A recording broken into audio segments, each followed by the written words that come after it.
Hola, ¿qué tal? Calabacines, ¿cómo están?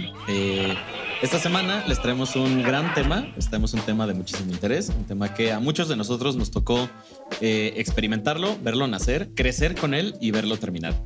Y pues sin más preámbulos, dejo que Bego nos presente a nuestra invitada de hoy. Hola. Hoy les traemos una invitada muy especial. Ya la hemos mencionado una que otra vez en el podcast. Ella se llama Mariana. Es la persona que confunde a Freddie Mercury con Freddy Krueger. Bienvenida, Mariana. Bienvenida. Hola. Gracias por esa gran introducción. No me juzguen. Bueno, pues a ver, ¿por qué no nos platicas un poquito más acerca de ti y antes de que entremos de lleno al tema? Claro, primero muchas gracias por haberme invitado. Soy abogada, estudié la licenciatura en Derecho en la Ibero y tengo una maestría en Relaciones Internacionales. Y bueno, cuando me invitaron a hablar de este tema, me emocioné muchísimo porque es algo que me apasiona, con lo que crecí y con lo que me sigo identificando en muchos sentidos. Entonces, pues estoy muy emocionada de hablar de esto con ustedes. Y pues muchos de ustedes se preguntarán por qué hablamos de Harry Potter en un podcast de terror.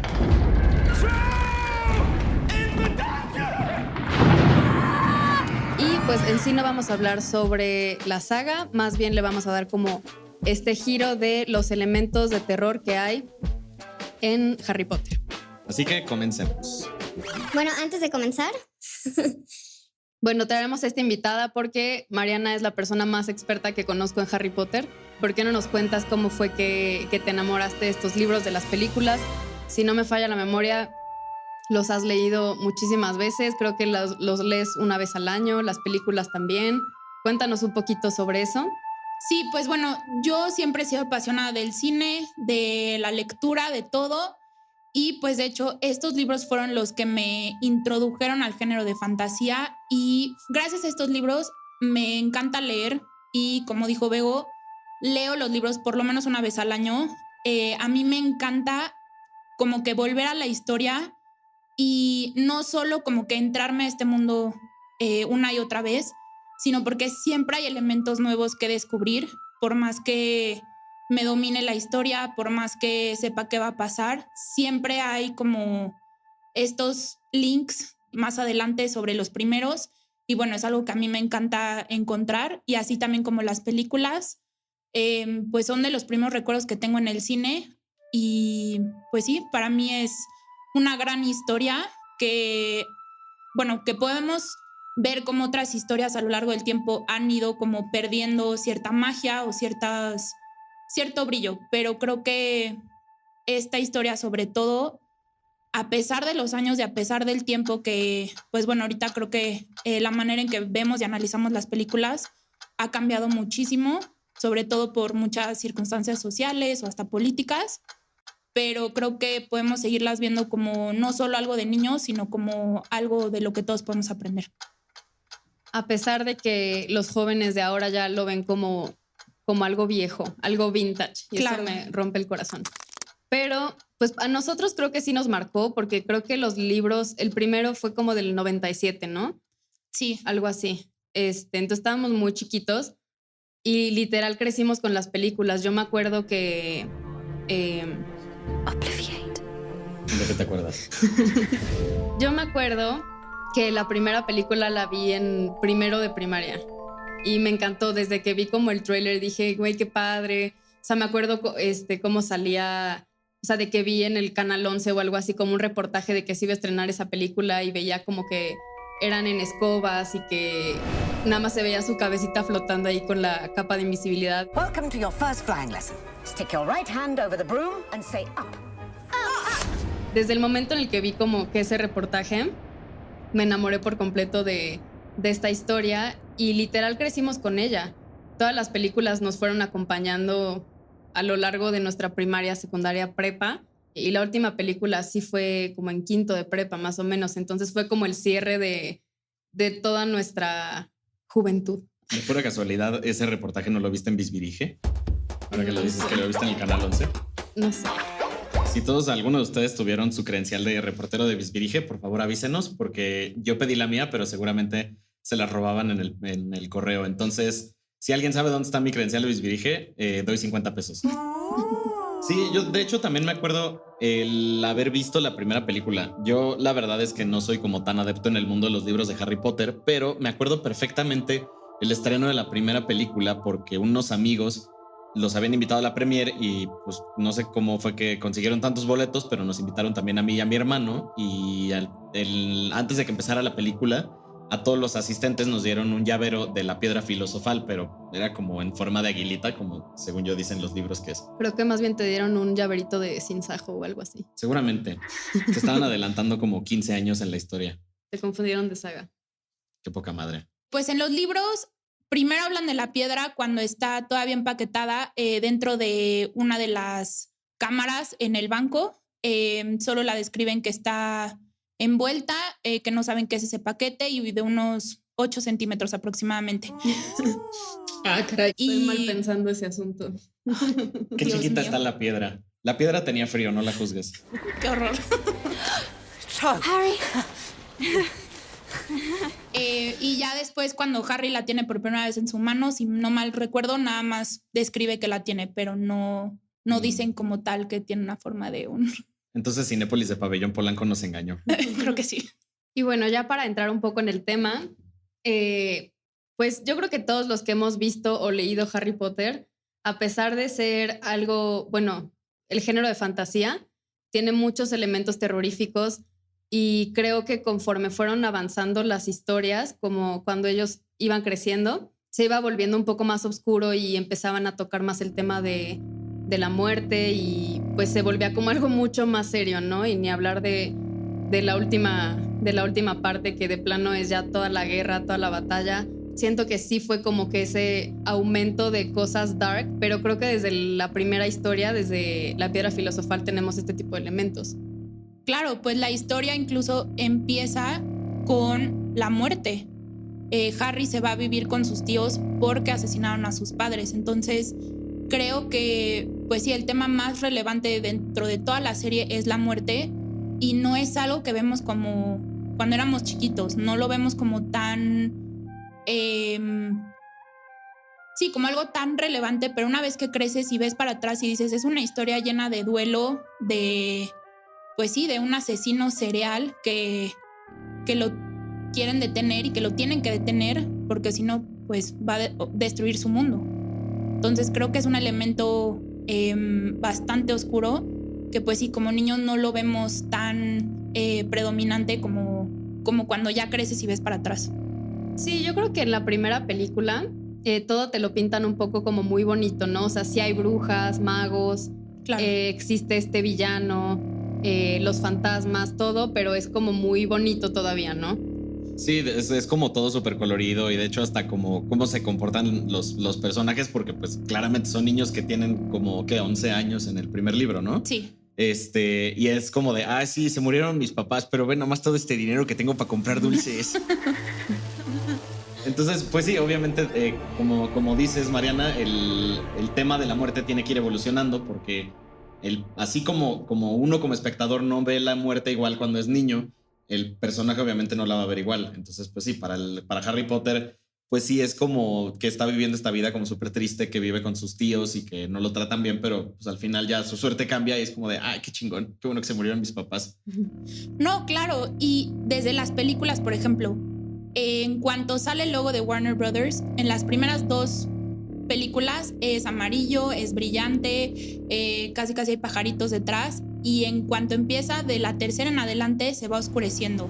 El logo se torna gris, hay como clima, pues sí, de tormenta, incluso ya en las últimas 2 películas ya es completamente oscuro, ya el tono de la música es completamente diferente al de las primeras, entonces claramente uno como espectador ya te vas un poco predisponiendo a que la historia está evolucionando, que está cambiando y que pues sí, ya está tratando de otros temas muy... O sea, incluso dentro de la magia ya está viendo temas mucho más oscuros y tenebrosos que en las primeras. Bueno, ¿y por qué no antes de meternos un poquito más a los temas específicos, nos vamos a uno de los elementos más terroríficos de Harry Potter que no sucedió en sí en la ficción, sino que sucedió en la vida real, que son los precios de todo en los estudios Universal, en The Wizarding World. Todo está demasiado caro.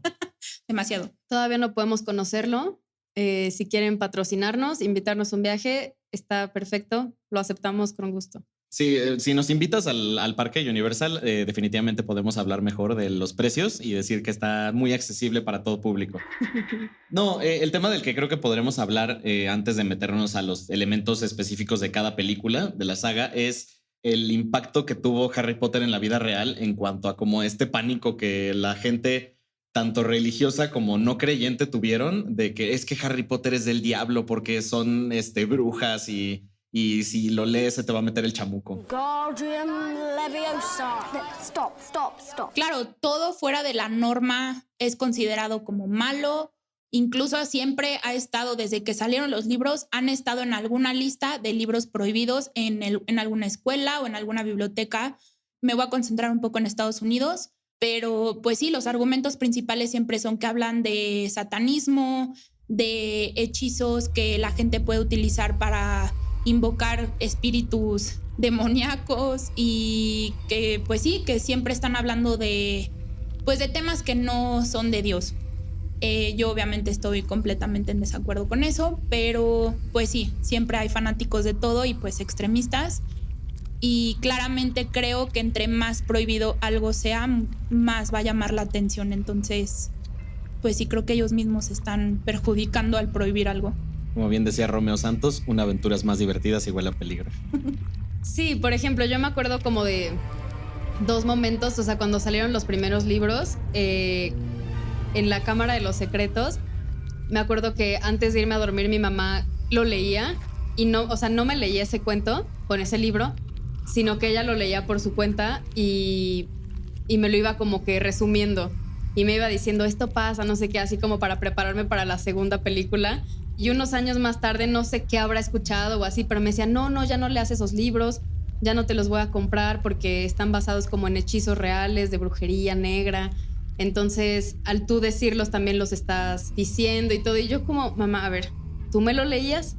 ¿Qué clase de incongruencia? No, claro, y por ejemplo, otros argumentos que utilizaba era que los personajes usan medios nefastos para alcanzar objetivos, o que eran incluso hasta que tenían un enfoque maquiavélico en donde no había límites para conseguir los fines propios. Y pues no, siempre hay este argumento dentro de Harry, sobre todo, en donde él no está dispuesto a cruzar ciertos límites, incluso con la magia, porque sabe que una vez que cruzas esos límites no hay más. Y pues justo siempre su dilema principal es no parecerse y no ser igual que Voldemort. Incluso muchas veces los describen que son físicamente parecidos o que tienen como este background similar. Y pues no, él siempre está buscando esta distinción y siempre está buscando la mejor forma de solucionar las cosas sin caer en esos límites extremistas. Ahora vamos a pasar a platicar un poquito acerca de nuestros momentos de la saga que nos quedaron marcados más cuando las vimos en el cine, cuando las vimos una vez que las habíamos rentado en Blockbuster o que ya teníamos los DVDs. Entonces, ¿quién de ustedes quiere empezar? Pero me imagino que en la parte oscura, ¿no? Como en estos elementos. Sí, claro. O sea, si te dio miedo cuando Hagrid tira la puerta, pues ahí sí te voy a decir como de pues, que bajo qué drogas estabas. Pero sí me dices, sí da miedo. Cuando le saca la cola de puerquito a Dudley, eso da miedo, definitivamente. Sí, claro, y más teniendo 11 años no sabes ni lo que está pasando. Pero vámonos más justo como a las partes tenebrosas de la saga, porque al menos yo sí creo que hay muchísimas partes en las películas, porque en los libros es un trabajo muy imaginativo el que uno tiene que hacer, entonces uno como que va completando esos espacios en su mente, pero en las películas sí te lo describen y te lo muestran, entonces vámonos a describir algunos de esos momentos. Pues a mí la primera que sí me causó así como mucho miedo fue la Cámara de los Secretos.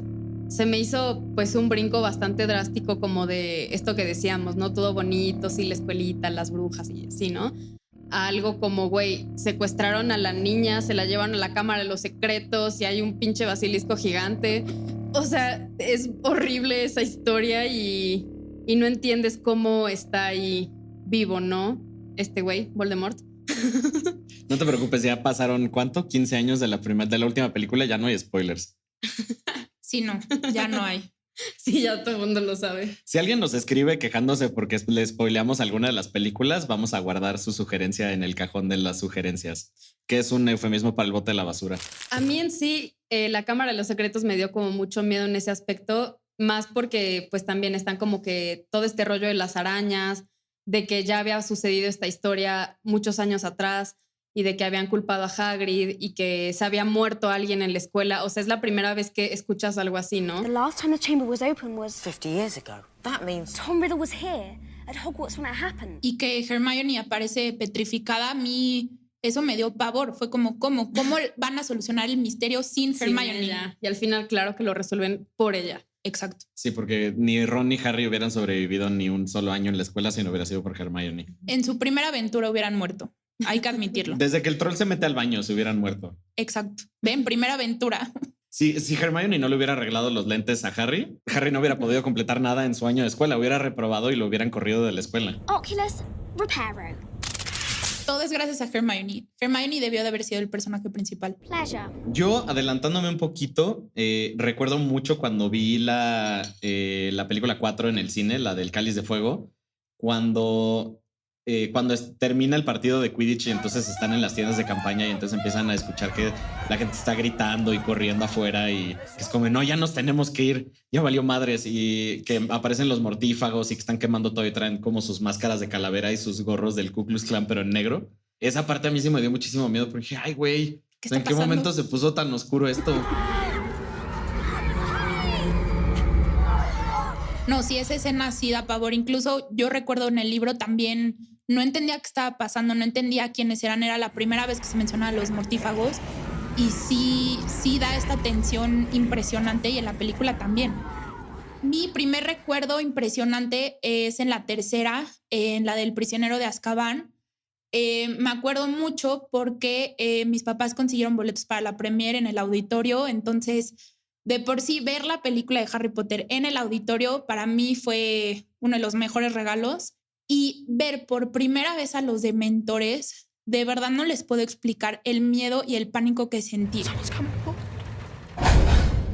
Nada más ver esas manos grises asquerosas y esos sonidos de cómo respiraban, pero como succionando el aire, y bueno, incluso como que el sentimiento es que todo a su alrededor es frío y que quitan toda la felicidad y que te dejan con los peores recuerdos. Yo me acuerdo que de verdad, o sea, y tenía, ¿en qué año salió? 2003, si no mal recuerdo. Teníamos 10 años, 9, si no. Y de verdad sentí un pánico impresionante que literal me escondí. O sea, agarré a mi papá y me puse como su chamarra encima porque dije, o sea, ¿qué es esto? Me necesito salir de aquí. Que de por sí ahorita en estas épocas pandémicas, respirar con el cubrebocas te hace como succionar el aire y todo el mundo trae las manos grises de que ya las tiene todas cuarteadas por el gel antibacterial. PTSD a todo. Es que aparte el prisionero de Azkaban también empieza súper, va con todo, de que hay este asesino, el más pinche peligroso del mundo, y quiere buscarte a ti, Harry, y va a matarte. O sea, es como, ¿qué está pasando? ¿Por qué irían así directo a lo duro? Sí, le dicen eso a Harry y Harry inmediatamente piensa, no, pues mejor me hubieran abortado de chiquito. Ay, no. ¿Y cómo olvidar al Grim? Al Grim. Todos hemos visto un perro negro en la calle y hemos pensado el Grim. Y ya ese es el peor presagio de muerte que puede haber. My dear, you have the Grim. Pero sí, totalmente. La tercera película creo que es la primera en donde podemos ver ya este cambio más maduro a comparación de las dos películas anteriores. Y sí es ya como esta realidad de que están creciendo al igual que nosotros. Entonces sabes que las aventuras ya no van a ser tan fáciles, que las aventuras ya pueden acabar mucho peor que las anteriores.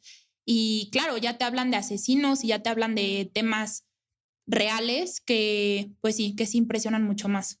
Exacto, y aquí podemos ver que es una trama, bueno, que va a ser una trama mucho más complicada de lo que todos estábamos pensando. Sí, no solo es un niño que va a una escuela de magia, va mucho más allá de solo esa premisa. Y Peter Pettigrew es también una de las... Ay, es asqueroso. Peter Pettigrew, you're right. Ajá, es la peor parte de la película. Aparte, perdón, ese es un loophole muy cañón en las películas y en los libros, que aparece en en el mapa. I solemnly swear that I am up to no good. Ven que cada vez que hay alguien en Hogwarts, te aparece alguien en el mapa y, por ejemplo, la primera vez que él aparece es en la tercera, pero, por ejemplo, ese mapa lo tenían Freddy y George. Sí, y por no lo años... vieron antes. Exacto. Entonces, obviamente han habido varias discusiones. La autora no ha querido decir mucho en ese tema porque, pues, sí es una laguna un poco evidente. ¿Cómo no se dieron cuenta de que su hermano chiquito estaba durmiendo con un señor que se llama Peter Pettigrew? Es como de un momento, ese no es ninguno de sus compañeros. Give in to him, Ron. What are you trying to do to him? Scabbers! Leave him alone! Tal vez dijeron, ay, como que Ron es medio gay. Sí. Ha de dormir con un Peter diario. Déjalo hacer, déjalo ser. Mejor ni vamos a investigar quién es. Sí, para que nos ahorramos ese problema. No, sí, pero cuando se transforma en humano por primera vez, sí es de verdad traumante. Sí, y también todo este rollo de los animagos es como que, no sé, te meten a otro, no sé, te meten nuevos elementos que pueden ser aprovechados después, ¿no? Y aparte, si lo piensan bien, los Bogart, bueno, el Bogart es, básicamente Pennywise es un Bogart. Sí, Pennywise es un Bogart. Por lo menos en las películas así lo vencen. Diciéndole... Con el poder de la risa. Claro, literal, porque es se el termina peor. siendo chiquito y ya. Y es como, esto lo vi en Harry Potter. Sí, lo vencen con el poder de la amistad, lo cual creo que es una resolución muy chafa por parte del... no creo que sea de Stephen King, creo que hay más bien es una resolución de parte de los escritores de las películas, de los guionistas, en el que es como de un momento. Yo salí francamente de It parte 2 con un mal sabor de boca en un momento. ¿Por qué por qué salvaron al pueblo de Derry buleando al payaso? O sea, en realidad sí es como salvan al pueblo, pero nos estamos desviando un poco. Pero es más difícil vencer al Bogart que a Pennywise. Sí, porque al Bogart no lo buleas. O sea, el Bogart mínimo sí es un poquito como con inteligencia. Tienes que Sí. pensar en a ti que te da risa. Necesitas más creatividad. No Exacto. decirle como de eres un perdedor, eres un mediocre. No solo es el hechizo, es lo que va más allá, que es la risa, que es la imaginación. Y pues obviamente te están mostrando lo que más te da miedo en el mundo. Sí tienes que estar con tus 5 sentidos en alerta porque si no, claramente no vas a ganar. Ridiculous! Otra escena muy terrorífica, regresando a la cuarta película, al Cáliz de Fuego, es cuando reviven a Voldemort en el ritual del cementerio, que se corta la mano Peter, que le tiene que quitar sangre a Harry para poder echarla al caldero y que echan como al feto ingeniero de Voldemort para que lo puedan revivir. Pero lo más aterrorizante de esa escena es cuando le dice como de ahora sí puedo tocarte y le toca la frente. I can touch you now. Si un señor en la Eso calle está les dice que ahora sí superpervertido. los puede tocar, corran y cuéntense la más confianza le tengan. Si no, nos deberíamos de estar riendo de esto. Pero sí es una escena muy pervertida y muy fea. Yo también me acuerdo perfecto de la primera vez que vi esa película en el cine.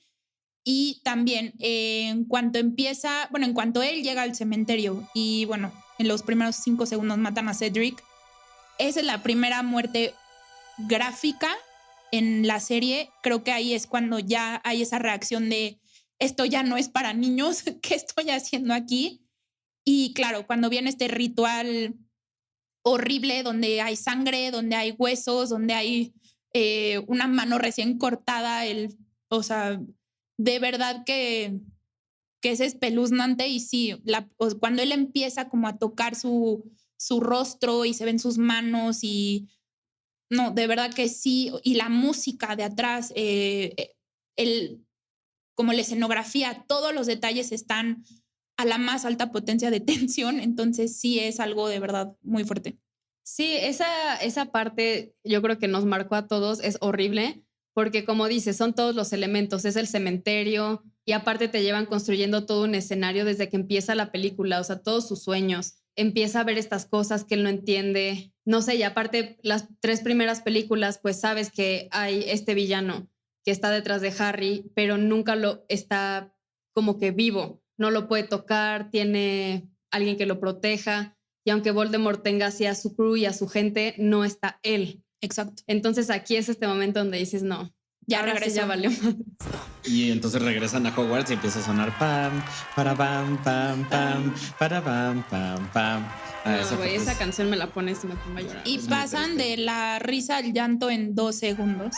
Y sí, claro, como dice Bego, desde el principio de la película y del libro te empiezan a mostrar cómo Harry, esa conexión que existe entre Harry y Voldemort, te empiezan a mostrar más allá entre ellos. No solamente es él el asesino y él la víctima, no solo es el niño que vivió y el mago tenebroso más poderoso de los últimos años. Tienen este vínculo que, bueno, después lo van describiendo poco a poco. He's back. He's back. Es la primera vez que podemos ver que esto va mucho más allá y claramente eso ya es un punto de tensión porque dices, ¿por qué? ¿Por qué no simplemente fue lo que pasó hace años y por lo que Harry tuvo que vivir la mitad de su vida con muggles? Y claro, él empieza a discernir qué es real, qué no es real. Hay personajes que él conoce que él pensaba que estaban muertos. Hay personas como Barty Crouch Jr. que él no sabía que existían, entonces no sabe quién es, si es alguien de confiar o qué tan cerca está de él, que bueno, después, spoiler, vemos que era Alastor Moody disfrazado. Entonces, claro, es todos estos elementos en donde ya uno como lector y como espectador empieza a saber cómo se van juntando las piezas del rompecabezas, pero claramente es un juego muy perverso por parte de Voldemort y pues sí, uno no puede hacer nada más que ver cómo el mago más tenebroso de los últimos años regresa.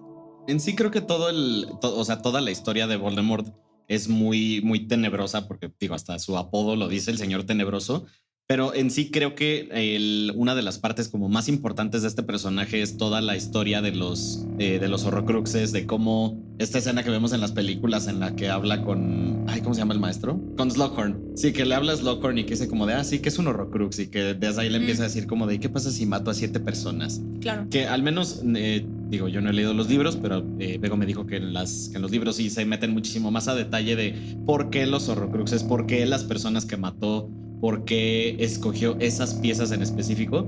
Pero al menos siento que son unas partes muy terroríficas, al menos en la sexta película, en El Príncipe Mestizo y en la primera de las Reliquias de la Muerte.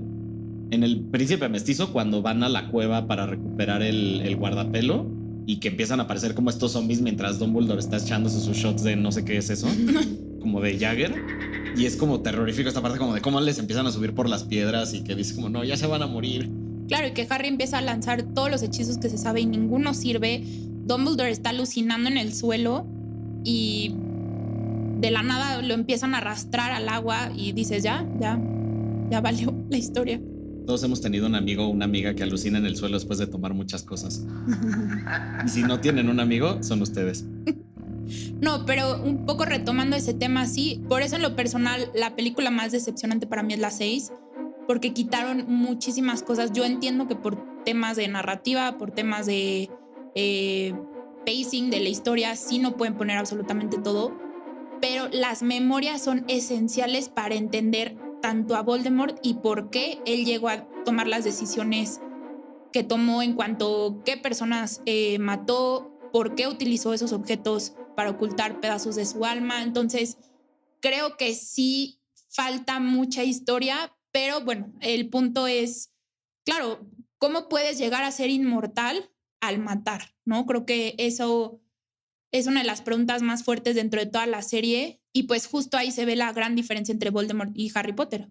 Harry jamás mataría a alguien para ser inmortal y Voldemort pues lo hizo hasta 7 veces, incluso a Harry, que fue el último Horcrux que él no hubiese pensado hacer.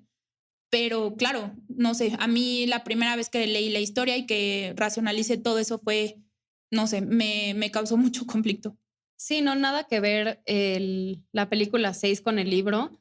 Igual siento que en el libro Voldemort se vuelve un personaje mucho más complejo, lo puedes entender desde su infancia, desde su familia, o sea, te platican cosas que en la película nada más es como, este güey es un cabrón y quiere poder y ya. Sí. Y en el libro es otra cosa completamente diferente. Pero sí, aquí es cuando ya las cosas se ponen como muy intensas, más porque te pones a pensar y dices, bueno, es este güey de 16, 17 años que se está enfrentando contra un señor. O sea, que por lo menos le dobla la edad.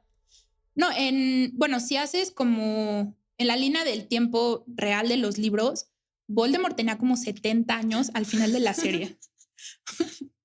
Entonces... Un clásico enfrentamiento entre un adolescente chismoso y un señor cascarrabias de 70 años que quiere que no toquen sus cosas. Pues hasta le hicieron un favor dándole otro cuerpo. Literal. La neta sí, estaba menos pinche feo que si hubiera sido un señor de 70 años. Y bueno, creo que otra de las escenas que me viene a la mente como muy terroríficas, pero ahí no es tanto terrorífico por lo que está pasando, sino por cómo lo ejecutaron, que es cuando Ron va a destruir ¿cuál es el Horrocrux que destruyen en la 7 parte 1 al final? El collar, ¿pero de guardapelo. El guardapelo, que lo van a destrozar con la espada de Godric Gryffindor, que ve, o sea, que nada más le empieza a salir como esta nube negra y ve a Harry y a Hermione encuerados y es como de, caray, ¿qué está pasando ahí? Eso es más terrorífico por cómo lo ejecutaron, porque se ven bien falsos los cuerpos de ellos dos y las caras así de, ay, mira, bien qué sabroso nos estamos agarrando. No, aparte tú escuchas o lees las entrevistas de los actores de cuando justo tuvieron que grabar esas escenas y de verdad pobres, porque pues sí, se conocieron desde los 9 años, crecieron como hermanos y de la nada todos se tuvieron que dar entre todos. Ay, no. Eso sí está horrible. Sí, está súper incómodo. La parte más terrorífica de Harry Potter, las hormonas de los actores.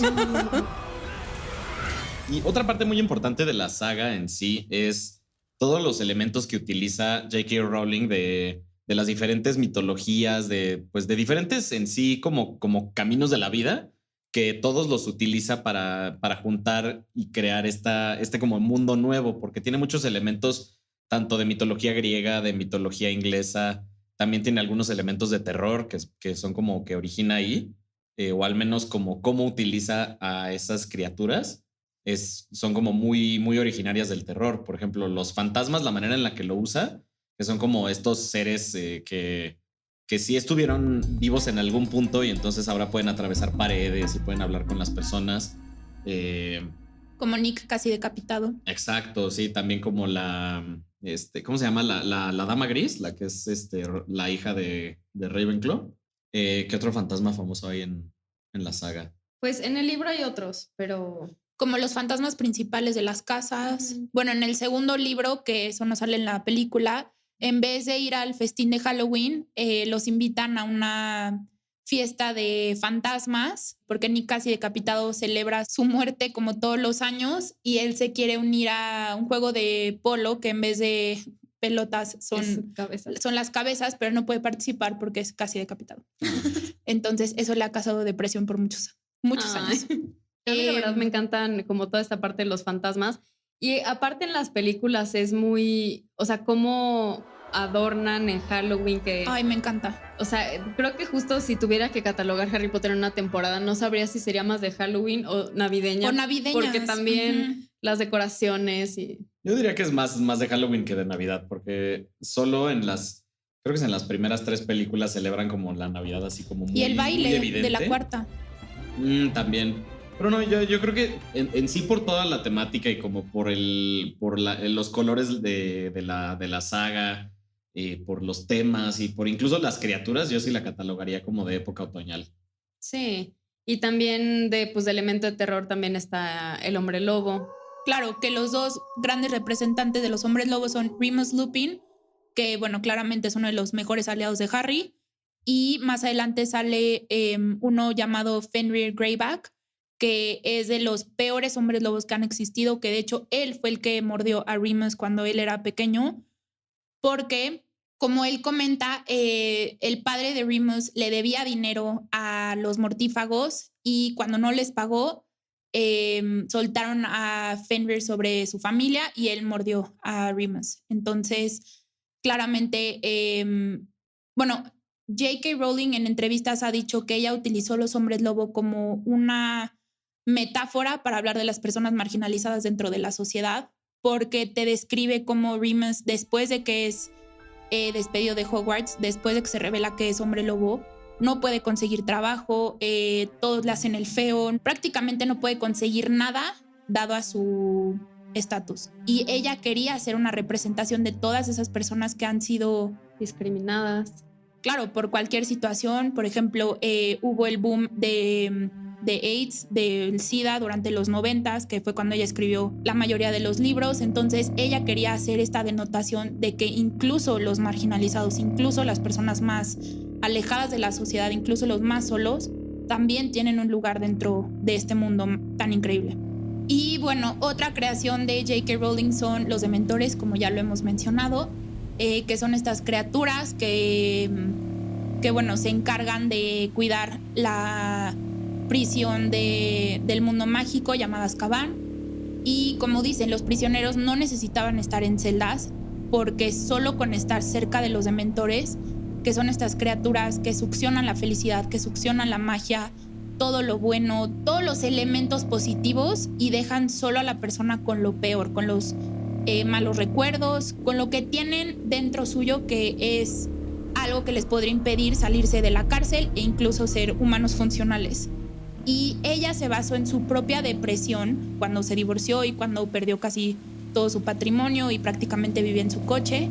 Pues ella se basó en su depresión para crear estas abnormalidades, porque ella decía, yo había días que de verdad sentía todo frío, que sentía que nada iba a salir bien nuevamente, que no iba a poder salir de ese hoyo emocional, y crea estas cosas para representar este abismo que deja la depresión, que deja el no darle una como prioridad también a la salud mental. Entonces a mí eso es algo que me parece muy importante, y que incluso no lo pone como tal, como salud mental en los libros o en las películas, pero creo que es un tema que hoy en día está muy sonado, que es tan importante, y que incluso se puede ver en una criatura fantástica, en cómo si en una representación un poco más tangible, pues, de una enfermedad como lo es la depresión.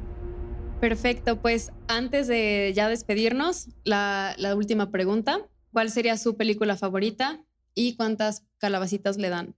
Bueno, mi película favorita es la cuarta. Como que muchos años fue la tercera, pero hoy puedo decir que es la cuarta. Me encanta el torneo, me encanta como estos nuevos elementos, nuevos personajes. Pues sí, es la primera vez que podemos ver como más allá del mundo mágico de Hogwarts. Podemos ver todo este mundo como, pues sí, social, político, jerárquico, no sé, eso me fascina. Y pues claramente las 3 tareas que tienen que hacer durante el torneo, y pues bueno, obviamente el final es muy triste y muy fuerte. E incluso hubo una gran separación entre el cuarto libro y entre el quinto libro, que fue 100% a propósito para dejar a todos en pánico de regreso Voldemort, ¿ahora qué va a pasar? Pero me encanta la cuarta película. Y de calabacitas yo creo que le doy 4.8.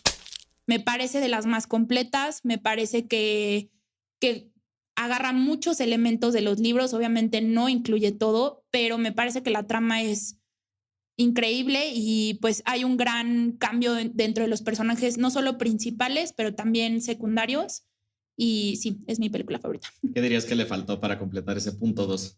Creo es que es imposible meter todos los elementos del libro, pero por ejemplo, de los elfos domésticos, que bueno, que eso también es una criatura bastante importante que mencionar, porque ahí también la autora hace referencia a la esclavitud con los elfos. Y bueno, el principal obviamente es Dobby, también después conocemos a Creature. Harry Potter, such an honor it is. Who are you? Dobby, sir. Dobby the house elf. Pero hay un tercero muy importante dentro de los libros que se llama Winky. Ella le pertenece, es la palabra clave en este contexto, a Barty Crouch. Y ella, pues es como toda esta representación de los elfos. Vemos a Dobby de un lado, que es pura felicidad, que pues sí, aunque es esclavo de los Malfoys, él quiere ser libre, él quiere seguir adelante. Y luego vemos la otra cara de la moneda en Winky, que es súper sumisa, servicial, leal hasta la muerte. Y bueno, ella no está en los libros, y es importante porque ahí es cuando Hermione empieza este movimiento de querer liberar a los elfos, que después es una de sus plataformas. Bueno, no sé si muchos han leído el 8º libro o la obra, pero bueno, Hermione ahí, ella se vuelve la principal en el Department of Justice. Ella se vuelve como la que está en cargo de este departamento, y ella empieza a hacer estas leyes y estas reformas para quitar la esclavitud dentro de los elfos domésticos. Pero bueno, creo que es un elemento que obviamente pues por falta de tiempo y por falta de narrativa pues no lo podían incluir en la película, pero creo que me parece un detalle importante que pudieron haber incluido. Sí, definitivamente es algo que debieron de haber agregado. ¿Cuál sería la tuya? Mi película favorita de la saga definitivamente es la 4. En sí como porque ya vemos ahora sí la transición de estos personajes de que ya no son niños, ahora sí ya son adolescentes, ya. Porque en la 3 todavía se siente como esta carga de que ya tienen cuerpo de adolescentes, pero siguen siendo todavía muy niños los tres. Y en la 4 ya se siente como este cambio en el que ya son como estos adolescentes incómodos, en el que como que no se sienten a gusto con su cuerpo, pero pues también no saben cómo relacionarse con el sexo opuesto. Y eso, o sea, como que toda esa parte a mí me parece muy divertida en la cuarta película. Yo le doy a la cuarta película un 4.5. ¿Y tú? Híjole, pues se me hace una pregunta muy difícil. No sé, nunca he sabido contestarlo. También antes mi favorita creo que era la tercera, pero la cuarta creo que me gusta un poco más. Pero la verdad es que el final es muy depresivo. O sea, yo creo que podría verla así diario, ponerla, a excepción de la última parte. Sí, quitar el final. Exacto, porque me encanta toda la parte de el Mundial de Quidditch, las pruebas, todo el camino que llegan otros estudiantes de otras escuelas, el baile. O sea, toda esa parte la disfruto muchísimo y ya al final se me hace como que me quita una parte de mi alma. O sea, no. Sí, lo de Cedric de verdad que es deprimente. Es horrible. Entonces, yo creo que sería esa. Y la Cámara de los Secretos me encanta. Eso sí, la podría ver diario, yo creo. Sí. Pues al Cáliz de Fuego le doy... Sí, yo creo que sí le doy unas 4.5 calabacitas también. Y a la Cámara de los Secretos le doy 5. ¿Cuál es su película menos favorita? Híjole. La 5, yo creo. Odio a Dolores Umbridge aparte, o sea... La odiaba más que a Voldemort. La odio, sí. Es el peor personaje de la pinche saga. May I remind you that under the terms of Educational Decree number 23, as enacted by the minister... Y más porque nos recuerda a esas personas reales que impedían muchas cosas en la... Sí, creo que el que ella se... En la realidad. Vuelva la directora de Hogwarts en ese punto se vuelve algo muy... Como mucha impotencia de que no pueden hacer nada y nosotros como lectores menos. Así que odio esa historia. ¿La tuya? La mía, mi menos favorita es la 7 parte 1. Porque me parece la película más aburrida de toda la saga porque no pasa nada. Entonces, no tengo nada más que decir. En esa película no pasa nada. No. Por eso se me hace tan aburrida porque al menos en la última, en la 7 parte 2, como que hay un poquito más de avance en la trama. Sí estamos viendo lo que está sucediendo, vemos cómo ya está como terminando de desenmarañarse toda la trama, cómo se está resolviendo, cómo ya estos personajes ya crecieron y ya vemos como las resoluciones de sus historias. Pero en la 7.1 fue como de, bueno, pues salvo que se muere Dobby, pues no pasó nada. No nos recuerdes eso. ¿Y la tuya? La 6. De verdad que se me hace muy mala. Quitaron todo. Sí. Y... bueno, ¿cuál sería su personaje favorito de toda la saga? Está un poco complicado también. Pero... no, la mía no está complicada. Gilderoy Lockhart, sin dudarlo. Me parece el mejor personaje de toda la pinche historia de Harry Potter. Ladies and gentlemen, Mr. Gilderoy Lockhart. No, más allá de que sea mi crush. O sea, porque amo a ese actor. Amo a Kenneth Branagh. Es excelente. Me parece maravilloso tanto como actor como director. Pero en sí... me parece uno de los personajes más brillantes. Se me hace de los personajes que están mejor escritos, porque aunque solo salga en un libro y en una película, te dicen todo sobre esa historia. Bueno, en el libro no sé, pero... En los libros sale más. Bueno. Pero al menos en la película solo sale una vez.